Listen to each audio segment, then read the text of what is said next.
ಓಂ ಶ್ರೀ ಗುರುಭ್ಯೋ ನಮಃ. ಚಿನ್ಮಯಂ ವ್ಯಾಪಿತಂ ಸರ್ವಂ ಆಕಾಶಂ ಜಗದೀಶ್ವರಂ ಅಸೀತ್ವಂ ದರ್ಶಿತಂ ಯೇನ ತಸ್ಮೈ ಶ್ರೀ ಗುರವೇ ನಮಃ. ತಸ್ಮೈ ಶ್ರೀ ಗುರವೇ ನಮಃ.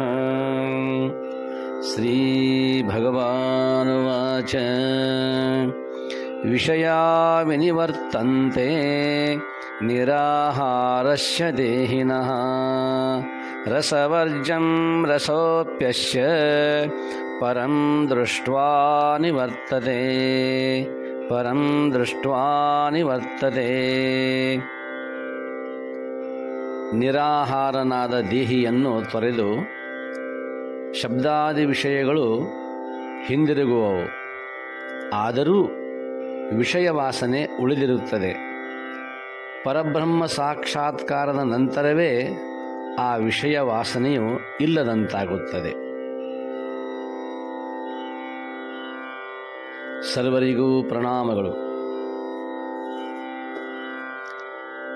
ಪುಣ್ಯಾತ್ಮರೇ, ಭಗವಂತನ ಉಪದೇಶ ನಿರರ್ಗಳವಾಗಿ ಸಾಗಿದೆ. ಉತ್ಥಾನ ಸ್ಥಿತಪ್ರಜ್ಞೆಯನ್ನು ಕುರಿತು ಕೃಷ್ಣ ಭಗವಂತನು ಅರ್ಜುನನಿಗೆ ಉಪದೇಶ ಮಾಡುತ್ತಿದ್ದಾನೆ. ಈ 59ನೇ ಶ್ಲೋಕದಲ್ಲಿ ಈ ಹಿಂದೆ ನಿನ್ನೆಯ ಶ್ಲೋಕದಲ್ಲಿ ಒಂದು ಮಾತನ್ನು ಕೇಳಿದ್ದಾನೆ ಅರ್ಜುನ. ದೇವ, ಮೂಢರು, ರೋಗಿಗಳು, ವ್ರತಪರಿಪಾಲಕರು ಇವರಲ್ಲಿಯೂ ಕೂಡ ಇಂದ್ರಿಯಗಳ ಉದ್ರೇಕ ಇರುವುದಿಲ್ಲ. ಅಂದ ಮೇಲೆ ಅಲ್ಲಿ ಇಂದ್ರಿಯಗಳು ಸುಪ್ತವಾಗಿರುತ್ತವೆ. ಅವನಿಗೂ ಸ್ಥಿತಪ್ರಜ್ಞೆ ಅನ್ನಬಹುದಲ್ಲವೇ ಎಂಬುದಾಗಿ ಅವನ ಪ್ರಶ್ನೆಯಾಗಿದೆ. ಅದಕ್ಕೆ ಉತ್ತರ ರೂಪವಾಗಿ ಭಗವಂತನು ಉಪದೇಶ ಮಾಡುತ್ತಿದ್ದಾನೆ. ಅರ್ಜುನ,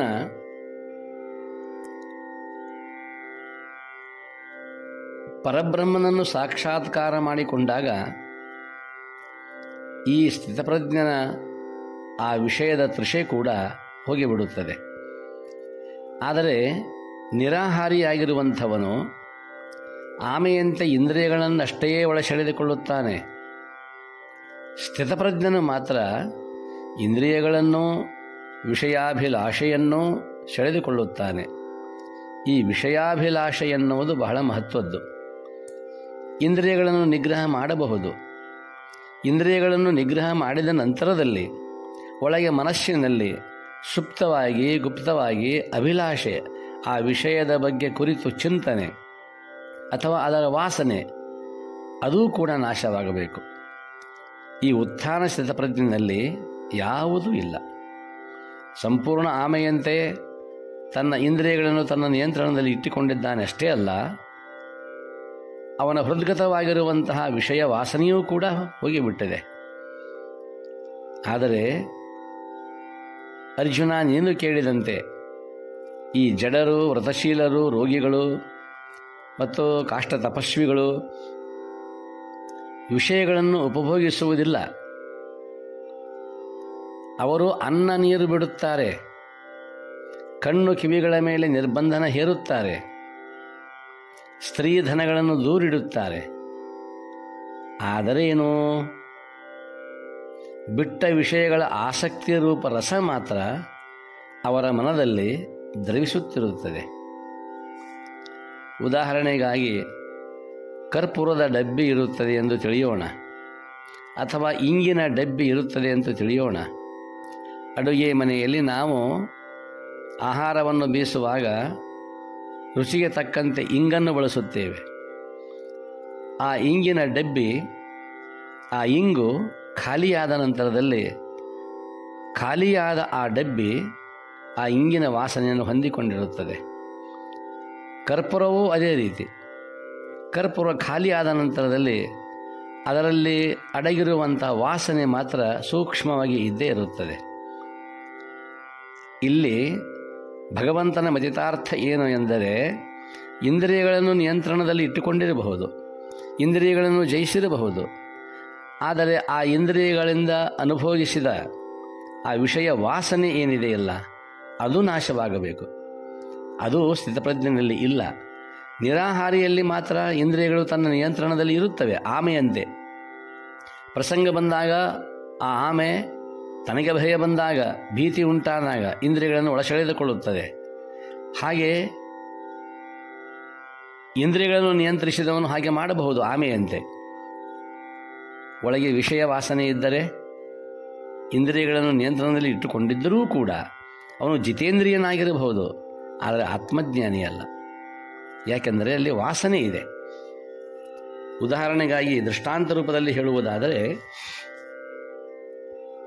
ಒಬ್ಬ ತರುಣ ಬಹಳ ಸುಂದರ, ಅವನು ವಿವಾಹಿತ, ಅದೇ ಆಗ ಮದುವೆಯಾಗಿದೆ. ಭಾರೀ ಬಡತನ. ಮದುವೆಯಾಗಿ 2 ವರ್ಷ ಕಳೆದು ಹೋಗಿವೆ. ಹೆಂಡತಿ ಹರಿ ಎಂದು ತವರಿಗೆ ಹೋಗಿದ್ದಾಳೆ. ಒಂದು ದಿನ ಇವನೊಬ್ಬನೇ ಇದ್ದಾಗ, ಮನೆಯಲ್ಲಿ ಇರುವಾಗ ಒಬ್ಬ ಬೌದ್ಧ ಸನ್ಯಾಸಿ, ಬಹಳ ಸುಂದರ ರೂಪದವನು, ಬೌದ್ಧ ಭಿಕ್ಷು ಇವನ ಮನೆಯ ಕಡೆಗೆ ಹಾದು ಹೋಗುತ್ತಾನೆ. ಕೊನೆಗೆ ಇವನು ಇದ್ದಲ್ಲಿಯೇ ಬರುತ್ತಾನೆ.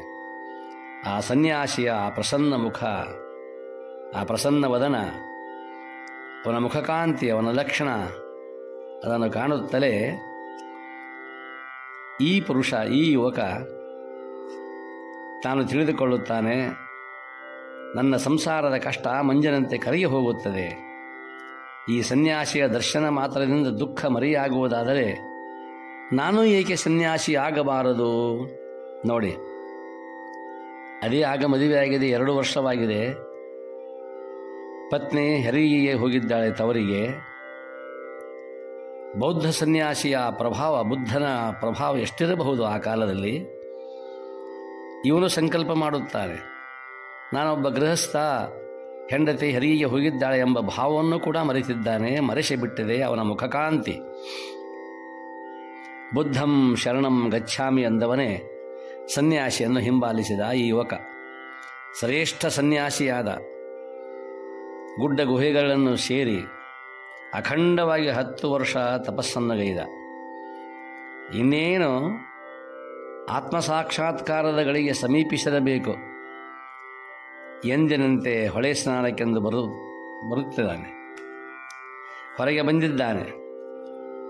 ಹೊರಗೆ ಕಾಲಿಡುತ್ತಲೇ, ಆ ಪರ್ಣ ಕುಟೀರದ ಹೊರಗೆ ಕಾಲಿಡುತ್ತಲೇ ಬಾಗಿಲಲ್ಲಿ ರತ್ನವೊಂದು ಹೊಳೆಯುತ್ತದೆ.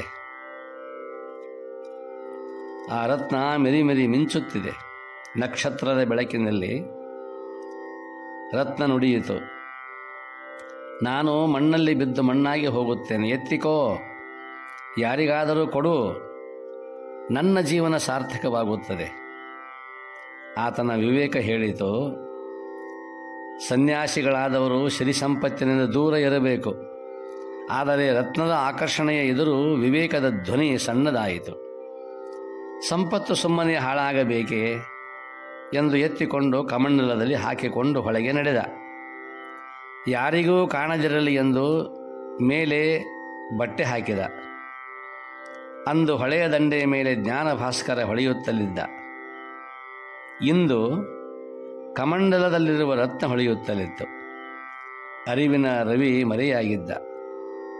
ಇವನ ಅರಿವು ಮಂಕಾಯಿತು. ಹಗಲಿನಲ್ಲೇ ತಪಸ್ವಿ ಕತ್ತಲೆಯತ್ತ ಜಾರುತ್ತಲಿದ್ದ. ಹೊರಗೆ ಹಗಲು, ಒಳಗೆ ಕತ್ತಲು. ಯಾವ ಕತ್ತಲು? ರತ್ನದ ಬೆಳಕಿನ ಕತ್ತಲು. ಸ್ನಾನ ಮಾಡಿ ಗವಿಗೆ ತಿರುಗಿದ. ರಾತ್ರಿ ಇಡೀ ರತ್ನ ಕಾಯುವುದರಲ್ಲಿ ನಿದ್ರೆ ನೀರಡಿಕೆಗಳನ್ನೇ ಮರೆತು ಬಿಟ್ಟ. ಸಾಧನೆಯಲ್ಲಿಯೂ ಹಾಗೆಯೇ ಮರೆತಿರಲಿಲ್ಲ. ಇದಂಥ ಸಾಧನೆ. ವಿಚಾರ ಮಾಡುತ್ತಾನೆ ಆ ಯುವಕ. 10 ವರ್ಷಗಳಿಂದ ಸಾಧನೆ ಮಾಡಿದ್ದಾನೆ. ಆತ್ಮ ಸಾಕ್ಷಾತ್ಕಾರದ ಅವಧಿ ಸಮೀಪ ಬಂದಿದೆ. ಇನ್ನೇನು ಕೆಲವು ಘಳಿಗೆಗಳಲ್ಲಿ ಮಾತ್ರ. ವಿಚಾರ ಮಾಡುತ್ತಾನೆ, ಯಾರಿಗೆ ಕೊಡುವುದು ಈ ಅಮೂಲ್ಯ ರತ್ನವನ್ನು? ಕೊನೆಗೆ ತಾನೇ ನಿರ್ಧಾರಕ್ಕೆ ಬರುತ್ತಾನೆ. ಯಾರಿಗೆ ಏಕೆ? ಹೆಂಡತಿಗೆ ಹೇಳದೆ ಕೇಳದೆ ಬಂದಿರುವೆ. ಕಡು ಬಡತನದಲ್ಲಿ ಸತಿಸುತ್ತಲೂ ಕಷ್ಟಪಡುತ್ತಿರಬಹುದು. ಮಗನು ಉದ್ಯೋಗವಿಲ್ಲದೆ ಕಂಗಾಲಾಗಿರಬಹುದು. ಈ ರತ್ನ ಅವರ ಬಾಳಿಗೆ ಆಶ್ರಯವಾಗಬಾರದೇಕೆ ಎಂದವನೇ ಸನ್ಯಾಸಿ ಗವಿಯ ಹೊರಗೆ ಬಂದಿದ್ದ. ಒಳಗಿರುವ ಆ ವಾಸನೆ ಇವನನ್ನು ಹೊರಗೆ ಹಾಕಿತ್ತು. ತಾನು ಬಂದ ದಾರಿಯನ್ನು ಮರೆತ. ಎಂದೂ ಹರಿಯದ ಮಾಯಾಜಾಲ ಅದರಲ್ಲಿ ಮತ್ತೆ ಪ್ರವೇಶಿಸಿದ್ದ. ಇದೂ ವಾಸನೆ. ಈ ವಾಸನೆ ಎಂಬುದು ಅಡಗಬೇಕು. ಬರೀ ನಿರಾಹಾರಿಯಾದರೆ, ಇಂದ್ರಿಯಗಳನ್ನು ಗೆದ್ದರೆ ಅದು ಮಹತ್ವದ್ದಲ್ಲ. ಒಳಗಿರುವ ವಾಸನೆ ಮರೆತಾಗ ಮಾತ್ರ ಅದು ನಿಜವಾದ ತ್ಯಾಗ. ಮುದ್ದುರಾಮ ಹೇಳುತ್ತಾನೆ, ಬಿಟ್ಟೇನೆನ್ನುತ್ತ ಹೊರಗೆ ಒಳಗೆ ಬಯಸಿದರೆಂತು ಒಪ್ಪವಿರೆ ನಡೆಯಲ್ಲಿ ಅದುವೆ ನಿಶ್ಚಿಂತೆ. ತನುಮನದ ಕೆಟ್ಟತನ ಹಿಂಗಿದರೆ ಸುಮ್ಮಾನ ತೆರೆಯುವೊಳಗಿನ ನಯನ ಮುದ್ದುರಾಮ. ಬಿಟ್ಟೆನೆನ್ನುತ್ತ ಹೊರಗೆ ಬಿಟ್ಟಿದ್ದಾನೆ. ಒಳಗೆ ಬಯಸಿದರೆಂತೂ ಇದು ವಾಸನೆ. ಒಪ್ಪವಿರೆ ನಡೆಯಲ್ಲಿ ಅದುವೆ ನಿಶ್ಚಿಂತೆ. ಚೆನ್ನಾಗಿ ಒಪ್ಪವಾಗಿರಬೇಕಲ್ಲ ನಡೆಯಲ್ಲಿ, ನನ್ನ ಕ್ರಿಯಾದಿಗಳಲ್ಲಿ, ಅದುವೇ ನಿಶ್ಚಿಂತೆ. ತನು ಮನದ ಕೆಟ್ಟತನ ಹಿಂಗಿದರೆ ಸಂಮಾನ. ತನು ಮತ್ತು ಮನ ಅವೆರಡರ ಕೆಟ್ಟತನವನ್ನು ಹಿಂಗಿದಾಗ ಮಾತ್ರ ಸುಮ್ಮಾನವಾಗಿರುವಂಥದ್ದು. ತೆರೆಯುವೊಳಗಿನ ನಯನ ಮುದ್ದುರಾಮ. ಈಗ ಈ ಸಾಧಕನ ಒಳಗಣ್ಣು ಮುಚ್ಚಿದೆ, ಹೊರಗಣ್ಣು ಮಾತ್ರ ತೆರೆದಿತ್ತು. ಈಗ ಅದೂ ಕೂಡ ಮುಚ್ಚಿ ಹೋಗಿದೆ. ಹಾಗೆ ಪುಣ್ಯಾತ್ಮರೇ, ಬರೀ ನಿರಾಹಾರ ಮುಖ್ಯವಲ್ಲ, ಭೋಗಲಾಲಸೆಯ ವಿನಾಶ ಅಗತ್ಯವಾದದ್ದು. ವಾಸನೆ ಅಡಗಿರಬೇಕು. ಒಂದೆರಡು ದಿನ ಆಹಾರವಿಲ್ಲದೆ ಹೊಟ್ಟೆ ಭಾರೀ ಹಸಿದಿರಬೇಕು. ಎದುರಿನಲ್ಲಿ ಚಿನ್ನದ ತಟ್ಟೆ, ಅದರಲ್ಲಿ ಉಗಿ ಹಾಯುವ ಹೋಳಿಗೆ, ಮಧುರ ವಾಸನೆಯ ಹೆರೆತ ತುಪ್ಪ, ಕಸ್ತೂರಿಯ ಹಾಲು, ಹಪ್ಪಳ, ಉಪ್ಪಿನಕಾಯಿ, ಸಂಡಿಗೆ ಇಷ್ಟೆಲ್ಲ ಇದ್ದಾಗ ಮನಸ್ಸು ಅನಾಸಕ್ತನಾದರೆ ಅದು ನಿಗ್ರಹ. ಹಾಗೆ ನಿಗ್ರಹಿಸಿದವನು ಧೀರ. ನ ವಿಜಯಾತರಣೇ ಶೂರ. ರಣದಲ್ಲಿ ಗೆದ್ದವ ಶೂರನಲ್ಲ. ವಿಷಯಗಳ ರಣಾಂಗಣದಲ್ಲಿ ವಿಜಯಿಯಾದವ ಶೂರ, ಅವನು ಸ್ಥಿತಪ್ರಜ್ಞ. ಹಾಗಿದ್ದಾನೆ. ಪರಮಪ್ರಭು ಪರಮಾತ್ಮನನ್ನು ಕಂಡು ಸಮ್ಯಜ್ಞಾನ ಪಡೆದವನು ಸ್ಥಿತಪ್ರಜ್ಞ. ಅವನಿಗೆ ದೇಹದ ವ್ಯಾಮೋಹವಿಲ್ಲ. ಅವನು ನಿರಾಹಾರಿ, ವಿಷಯ ಸಂಪರ್ಕದ ಬಲೆಗೆ ಬೀಳದ ಜಾಣ. ಏಕೆಂದರೆ ಅವನು ನ ಅನ್ಯತ್ ಪಶ್ಯತಿ. ಆತ್ಮಾತಿರಿಕ್ತವಾಗಿ, ಆತ್ಮನ ಹೊರತಾಗಿ ಅವನು ಏನನ್ನೂ ನೋಡುವುದಿಲ್ಲ. ಅವನು ಆತ್ಮರತ, ಆತ್ಮತೃಪ್ತ, ಆತ್ಮಸಂತುಷ್ಟ. ಮತ್ತೊಂದು ವಸ್ತುವನ್ನು ನೋಡಿ, ಮುಟ್ಟಿ ಉಪಯೋಗಿಸಬೇಕೆಂಬ ಲಾಲಸೆಗೆ ಅವನಲ್ಲಿ ಸ್ಥಾನವೇ ಇಲ್ಲ. ಅವನು ನಿರ್ಲಿಪ್ತ, ನಿರಾಮಯ. ಆದುದರಿಂದ ಜಡ, ರೋಗಿ ಈ ಮುಂತಾದ ನಿರಾಹಾರಿಗಳ ರೀತಿಯೇ ಬೇರೆ, ಸ್ಥಿತಪ್ರಜ್ಞನ ಈ ಸ್ಥಿತಿಯೇ ಬೇರೆ. ಆದರೆ ಈ ನಿರಾಹಾರಿಗಳು, ಈ ಜಡರು, ಮೂಢರು, ರೋಗಿಗಳು, ಕಾಷ್ಟ ತಪಸ್ವಿಗಳು, ಕಾಷ್ಟ ವೃತಧಾರಿಗಳು, ತಪಸ್ವಿಗಳಲ್ಲ ವೃತಧಾರಿಗಳು, ಇವರು ಮತ್ತೆ ಚೇತರಿಸಿಕೊಂಡು ಅದೇ ವಿಷಯಗಳಲ್ಲಿ ಮತ್ತೆ ಪ್ರವೇಶ ಮಾಡಬಹುದು. ವಿಷಯಾಭಿರಕ್ತಿಯಲ್ಲಿ ಅವರು ತೊಡಗಬಹುದು. ಆದರೆ ಆತ್ಮಜ್ಞಾನಿ ಹಾಗಲ್ಲ, ಅವನ ಸ್ಥಿತಿಯೇ ಬೇರೆ. ಸ್ಥಿತಪ್ರಜ್ಞನಿಗೆ ಸಹಜ ಸಾಧ್ಯವಾದ ಅನಾಸಕ್ತಿಯನ್ನು ಸಾಧಕ ಶ್ರಮಪಟ್ಟು ಸಂಪಾದಿಸಬೇಕು. ಸುಂದರ ವಿಷಯಗಳು ಹಸ್ತಗತವಾದರೂ ಇವು ನನಗೆ ಬೇಡ, ದೇವನ ಕೃಪೆಯೊಂದೇ ಸಾಕು, ನನ್ನ ದೇಹಾದಿಗಳನ್ನು ದೇವನಿಗಾಗಿಯೇ ವಿನಃ ಕ್ಷುದ್ರ ಪ್ರಾಪಂಚಿಕ ವಸ್ತುಗಳಿಗಾಗಿ ವಿನಿಯೋಗಿಸಲಾರೆ ಎಂಬ ಮನೋನಿಗ್ರಹ ಹಾಗೂ ಛಲ ಬೆಳೆಸಿಕೊಳ್ಳಬೇಕು. ಛಲವಿಲ್ಲದವರ ಮೆಚ್ಚ ನಮ್ಮ ಕೂಡಲ ಸಂಗಮದೇವ ಎನ್ನುತ್ತಾರೆ ಶರಣರು. ಅರ್ಜುನ, ಇಂತಹ ಮನೋನಿಗ್ರಹ ಮತ್ತು ಜಿತೇಂದ್ರಿಯತ್ವ ಎರಡೂ ಸೇರಿದಾಗ ಅಲ್ಲಿ ವಾಸನೆಗಳು ಉಳಿಯೋದಿಲ್ಲ. ಇಂದ್ರಿಯಗಳ ಚಪಲತೆ ತಗ್ಗಿ ಹೋಗುತ್ತದೆ, ಮುಗ್ಗಿ ಹೋಗುತ್ತದೆ, ನುಗ್ಗಿ ಹೋಗುತ್ತದೆ. ಅರ್ಜುನ ಕೇಳುತ್ತಾನೆ, ಅಪ್ಪ ಭಗವಂತ, ಶಾಸ್ತ್ರಗಳು, ಗುರುಗಳು, ಮಹಾತ್ಮರು, ಸಂತರು, ಮಹಂತರು ಸಾವಿರಾರು ವರ್ಷಗಳಿಂದ